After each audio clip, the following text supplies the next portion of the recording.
Napoleon Hill was ahead of his time when he wrote Outwitting the Devil.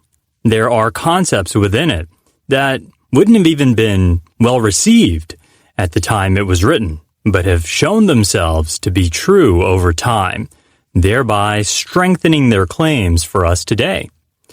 Considered too controversial by Hill's family and friends, the book remained in manuscript form from its initial creation in 1938 through to its publication in 2011. Why was it so controversial? Well, the book is basically written as a one-on-one interview of sorts between Napoleon Hill and the devil. But the devil that Hill interviews isn't a physical being. Can you imagine? It's actually a metaphor that Napoleon Hill uses to represent a negative energy of sorts that plants seeds of doubt, fear, limitation, and negative thoughts within the minds of most human beings to prevent them from living happy, healthy, successful lives. And in the book, Hill asks a series of questions of the devil about all the devious ways in which he tries to hold people back in life. As he asks these questions, he allows the devil to elaborate, and in so doing, helps unravel the devil's underhanded tricks, revealing how you can flip them upside down and use the knowledge to your own advantage. Throughout the book, Hill explores how you can tap into the power of your mind to overcome the fears that hold you back from pursuing your dreams, take charge of your life, and of course, outwit the devil. Here's what you'll learn about in this audiobook summary. We'll talk about Napoleon Hill's personal journey through failure and success as he learns to apply the steps already laid out in his previous bestseller, Think and Grow Rich. We'll talk about how to identify personal obstacles, fear and procrastination, anger and jealousy, and how the devil uses them to keep you from success. We'll also discuss the principles of good that lead to triumph over the devil and, of course, your ultimate success. We'll talk about all of this and much, much more in this audiobook summary of Outwitting the Devil. Here's a crucial quote pulled directly from the book before we dive into the big ideas. Quote, "Every failure brings with it the seed of an equivalent success." Unquote. And a tweetable summary to describe this book in a nutshell: most of our difficulties are self-created, but so are most of our successes. When we control our thoughts and form helpful habits, we can decrease our difficulties and increase our successes.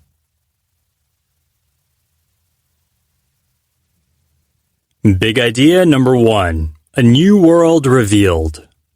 Quote, "My other self said, 'Your only limitation is the one which you set up in your own mind.'" Unquote. Napoleon Hill from Outwitting the Devil. Now, following a period of failure and discouragement, Hill heard his quote-unquote other self give specific, risky, and bold directions to him that would ultimately lead to the publication of his best-selling book, Think and Grow Rich. Now, we must also give in to the part of us that does not recognize limitations and finds a way to accomplish what it is that we desire. Temporary defeat, well, it might present itself, but that is only temporary. Success is right around the corner, but only if we push through the failure. When failure occurs, because it will, it's important to remember that no matter how difficult the problem may seem, there's always a solution. Hill believes that obstacles are in fact part of the plan of God, who he calls infinite intelligence. And these obstacles are the means by which we learn leadership, serviceable skills, and the value of giving to others. It's vital to make an inventory of the blessings that we do have in life and to give thanks continually for them. So here's your actionable insight from this first big idea. The idea here is to transform your fears into faith. Transform fear into faith. This is a prerequisite to achieving success in any endeavor. Doesn't mean you shouldn't feel fear. What it means is that you must feel the fear that naturally comes with pursuing any big dream and have faith in yourself as you take action towards its attainment. Fear tends to make people withdraw.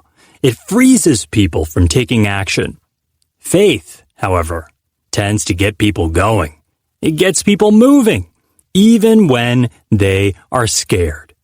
So begin today. Promise yourself to begin today to start working on shifting your mindset from fear to faith. Big idea number 2. The devil is negative energy. Quote, "It is my business," says the devil from Outwitting the Devil by Napoleon Hill. "It is my business to represent the negative side of everything, including the thoughts of you earthbound people. How else could I control people? My opposition controls positive thought. I control negative thought." Unquote. The devil from Outwitting the Devil. As we mentioned earlier, the devil that Hill interviews is not a physical manifestation, but a negative energy of sorts that controls the minds of the majority of human beings by planting seeds of fear, limitation, negative thought. In the book, Hill identifies 6 specific forms of fear that hold us back in life. Number 1, fear of poverty. Number 2, fear of criticism. Number 3, fear of bad health. Number 4, fear of losing love. Number 5, fear of old age. And number 6, fear of death. The 2 strongest forms of fear are poverty and death. People are afraid of having nothing, losing their financial security, losing all their wealth or their money, being in poverty, and people fear dying. Now, those who do not allow for fear to have a dominant place in their thoughts can't be controlled by this negative energy. You can't be controlled by fear if you don't allow it to have a dominant presence in your mind. If you minimize it, you'll still feel it, but you'll be able to overcome it. Those who learn to think for themselves, right? Those are the ones who truly are free. Those who think on their own and inspire others to do the same are the enemies of the devil. Here's your actionable insight for this big idea. Stop letting others control your thoughts. Start thinking for yourself. Let go of your fears about the unknown and start focusing on what's actually happening. Let go of what you can't control and start focusing on what you can control, what's within your sphere of influence. So, how do you do that? How do you figure that out? Well, it's quite straightforward. You can ask yourself, what is in my environment that I can control? And how can I focus on that? Right, so can you control the weather? No. Can you control what you do with most of your time? Yes. Can you control other people's opinions of you? No. Can you control which people you surround yourself with? Yes. Can you control your thoughts? Yes. Can you control your decisions? Yes. Can you control whether your dominating thoughts are positive or negative? Yes. Identify the seeds of fear for what they are and put them to rest. Big idea number 3, drifters versus non-drifters. Quote, "I cause people to allow me to do their thinking for them because they are too lazy and too indifferent to think for themselves." Unquote. Again, this is the devil, quote unquote, from Outwitting the Devil by Napoleon Hill. Laziness plus indifference equals procrastination, which leads to drifting. Now, this devil speaks a great deal about the difference between drifters versus non-drifters. And it's his goal to cause all human beings to become drifters. What's a drifter? Drifters are those who do not think for themselves, but instead let life just happen to them, or allow others to think for them. Now, non-drifters are self-thinkers who do the exact opposite. Non-drifters don't just let things happen. They make things happen. Now, can you think of the one major determining factor between whether a person becomes a drifter or non-drifter? Answer: habits. Your habits are the single greatest influencers of whether you become a drifter or non-drifter.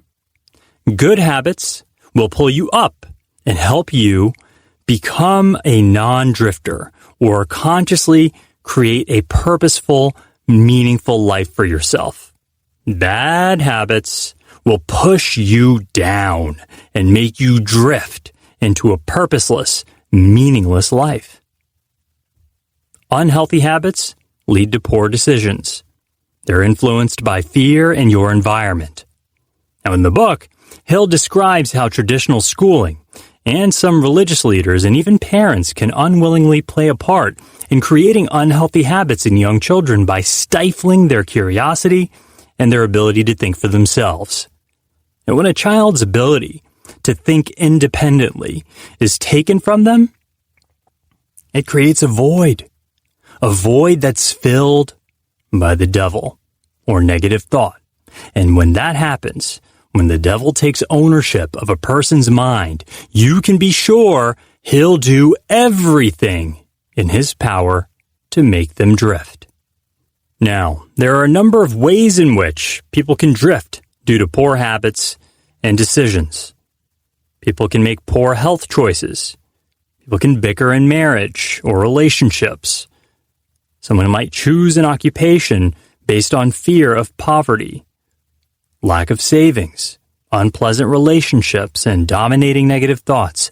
All of these different ways cause people to drift. And the bottom line here is this: a drifter finds himself or herself with no purpose in life by which to be guided.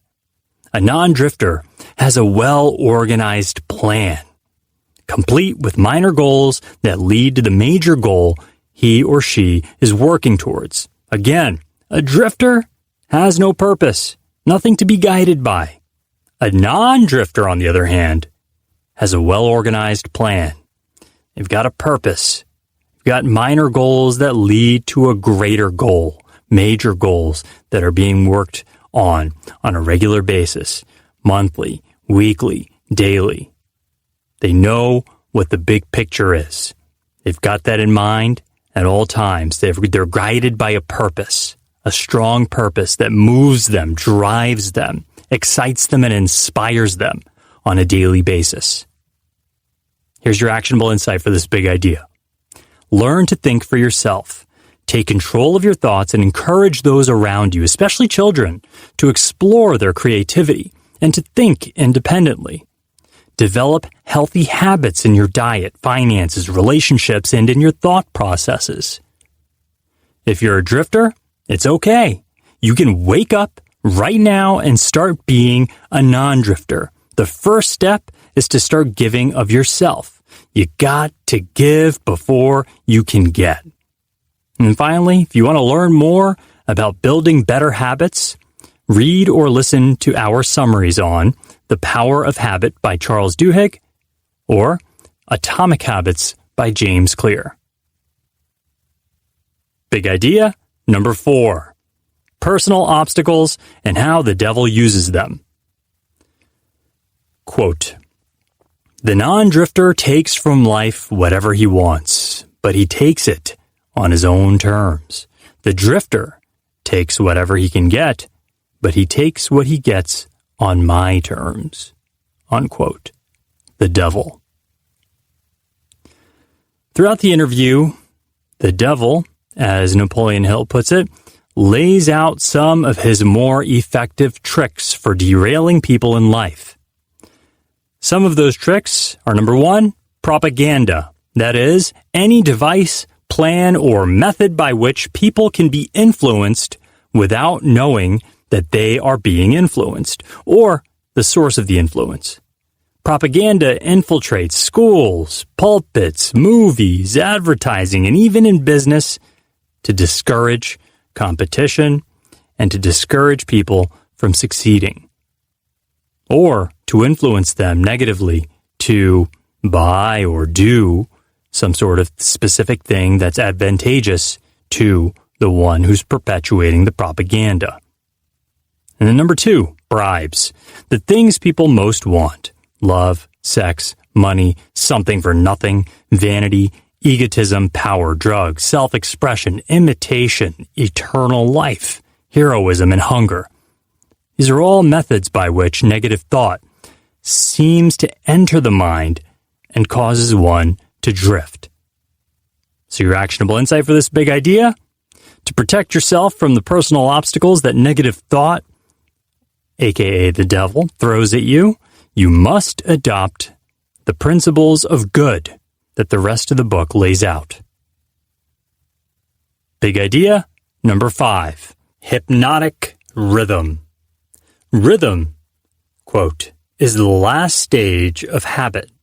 Any thought or physical movement which is repeated over and over through the principles of habit finally reaches the proportion of rhythm, unquote. Once habit arrives at this stage from the aforementioned quote, it cannot be broken, or, at the very least, is very difficult to break. Once you get into the rhythm of something, it's very hard to snap out of it.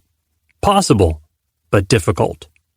Bottom line is that those who are able to control their own mind to form healthy habits escape the web of negative thought, of negative habits, and negative hypnotic rhythms. But you can hypnotize yourself into an upward rhythm. Now, in similar vein, in this big idea, Hill also highlights the importance of community and common goals in relationships as well, focusing on the strength that he found in his wife for the interview-based book that we're summarizing right now. Now, two minds focused on the same goal or challenge can help to break through obstacles and strengthen the habits that lead to success. Another key point, your mind attracts what it dwells on. Your mind attracts what it dwells on. This idea, first written about by Hill in March 1919 in an issue of his Golden Rule magazine, has been popularized, for better or for worse, by the book and movie The Secret. In a nutshell, deeds follow thought. What you dwell upon, you will then act upon. The last takeaway from this big idea is this: hypnotic rhythm is not good or bad in and of itself. It's more like a magnet. For the non-drifter, it's by the means by which he or she achieves their success. For the drifter, it is the means by which he or she loses their way. Ultimately, the devil deceives by making negative thinking and destructive deeds enticing. Here's your actionable insight for this big idea. Harness the power of hypnotic rhythm by focusing on your goals and developing habits that will lead you towards them. For more on harnessing the power of habit to achieve your goals, read or listen to our summary of The One Thing by Gary Keller. Big idea number 6, definiteness of purpose. Quote, any human being who can be definite in his aims and plans can make life hand over whatever is wanted." Unquote. Here is where Hill begins to lay out his principles of good, each of which carries with it a seed of danger. And the first principle of good is definiteness of purpose. Definiteness of purpose is about being purpose-driven, goal-oriented, intentional, and focused on accomplishing your goals. The seed of danger you can fall under, if you're careless, is a sudden greed for power and ego. Those who are definite in their plan and their purpose will not see failure. They may see temporary defeat, but not failure. The person who moves with definiteness, says Hill, recognizes the difference between temporary defeat and failure. When plans fail, he substitutes others, but he does not change his purpose. He perseveres. Some time is also spent in this big idea discussing the church and schools as the devil's most helpful allies. The church, he says, continues the belief of hell and the devil, promoting fear, while the schools teach children to recite and memorize rather than become independent thinkers. In this big idea, Hill also goes at length about the power of prayer. In short, negative prayer that whines on and on about problems, pain, and hardship tends to bring about negative results. On the other hand, positive prayer from somebody who knows what they want tends to bring about positive results.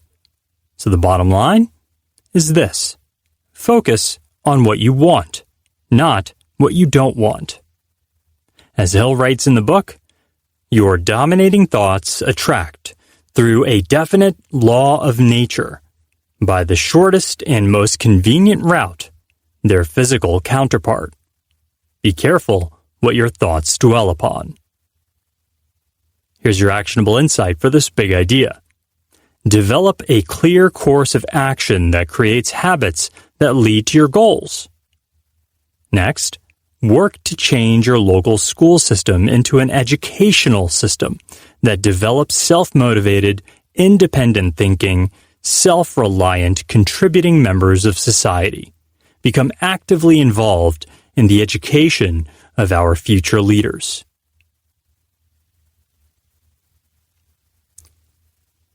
Big idea number 7. Self-discipline.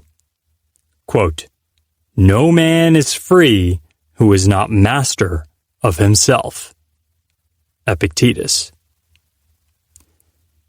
Hill tells us in this big idea that our dominating desires can be crystallized into their physical equivalents through a definiteness of purpose backed by a definiteness of plans with the aid of rhythm and time.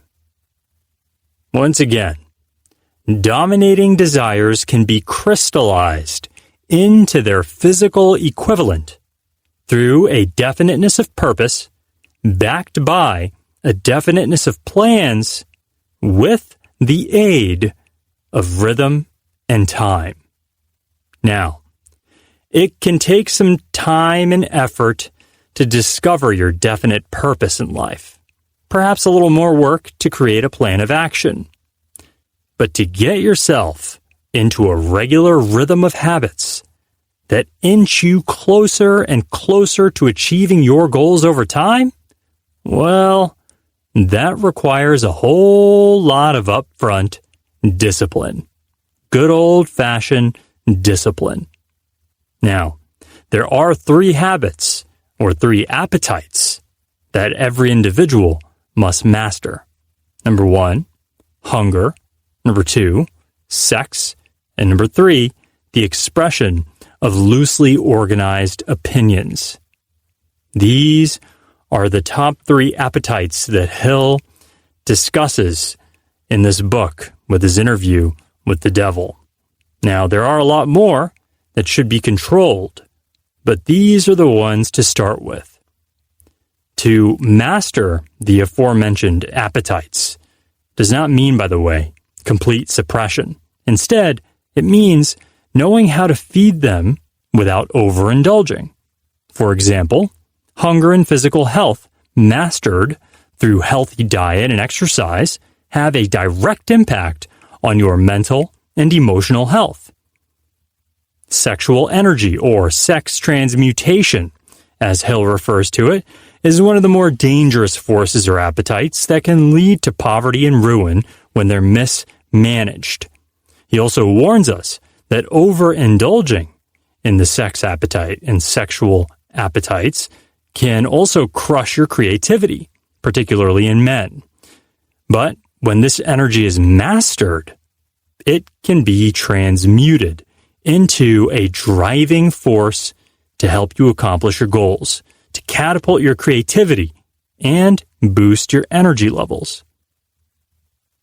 Somebody who talks too much, to give you another example, expresses loosely organized opinions, attracts unfavorable attention, and is generally not well liked.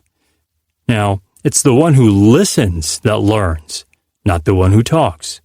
Uninvited expressions of opinions destroy relationships and networking opportunities. Now, these examples lead directly in to your actionable insight for this big idea, which is to develop good, healthy habits around food and exercise, physical, emotional, spiritual, mental health, financial health. All of these require habits to maintain and grow. So develop healthy habits. Now, healthy habits require a lot of discipline juice to develop up front. It's going to be a lot of hard work, but you start small. You force yourself in the beginning just enough such that it eventually becomes automatic for you. That's when you know something is a habit. You've tried hard every morning to get up and go running around the block, for example. It's really difficult to do over and over and over again, day after day after day, but you're committed to it. You want to establish that habit.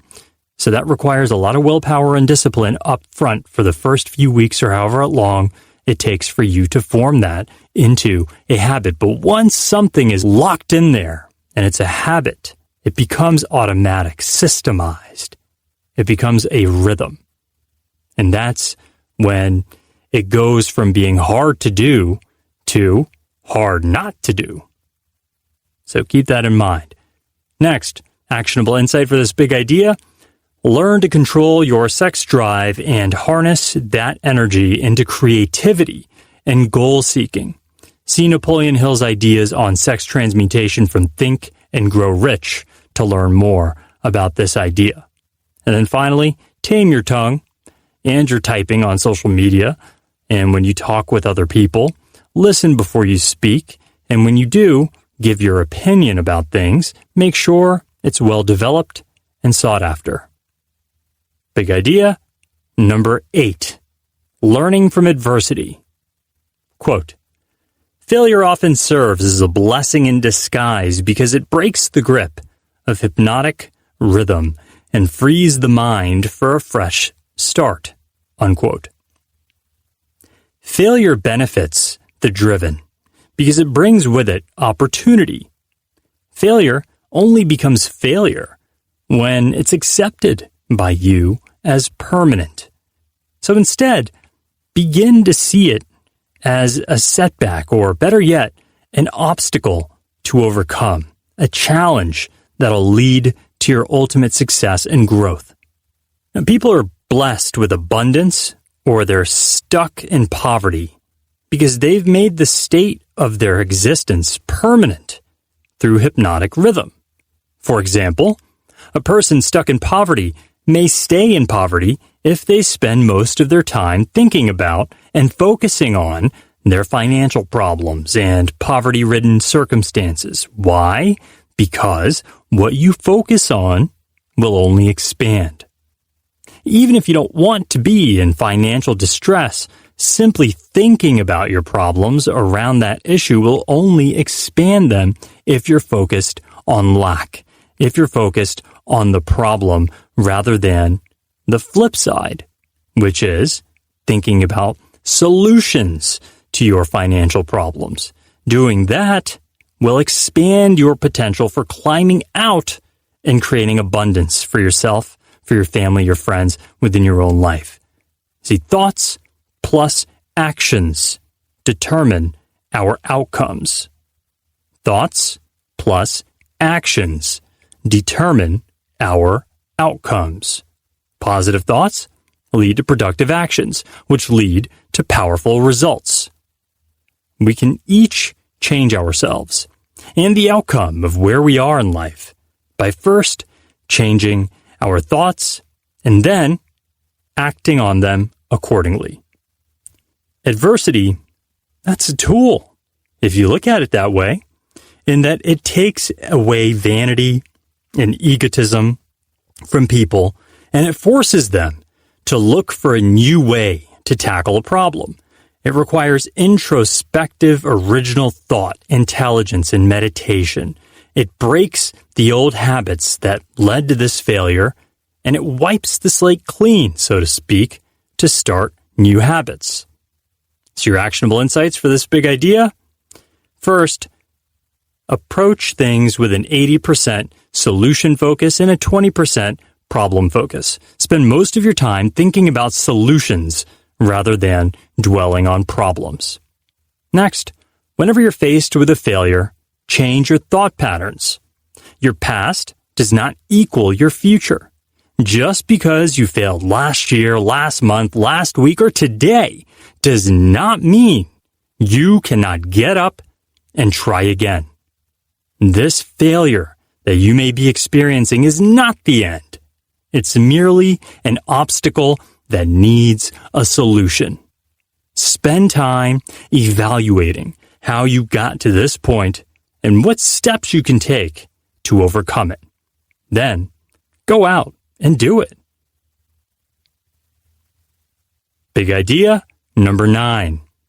Environment, time, harmony, and caution. Quote, nature will not tolerate idleness or vacuums of any sort. All space must be and is filled with something. When the individual does not use the brain for the expression of positive, creative thoughts, nature fills the vacuum by forcing the brain upon negative thoughts. Unquote. Environment and time are key components of success. It's the people we surround ourselves with and the activities we spend our time on that influence who we ultimately become. If we put ourselves in an environment that aligns with our definite purpose and our goals, we can position ourselves to succeed. Conversely, if we put ourselves in an environment that does not do that, we position ourselves to drift into perpetual failure. See, non-drifters, they're cautious. They're cautious about their environmental influences, while drifters are victims of their environment. Over time, we harmonize with our environment. So make sure that you are in an environment that adds to your value and your goals, not one that drains you. Thought habits, those develop over time.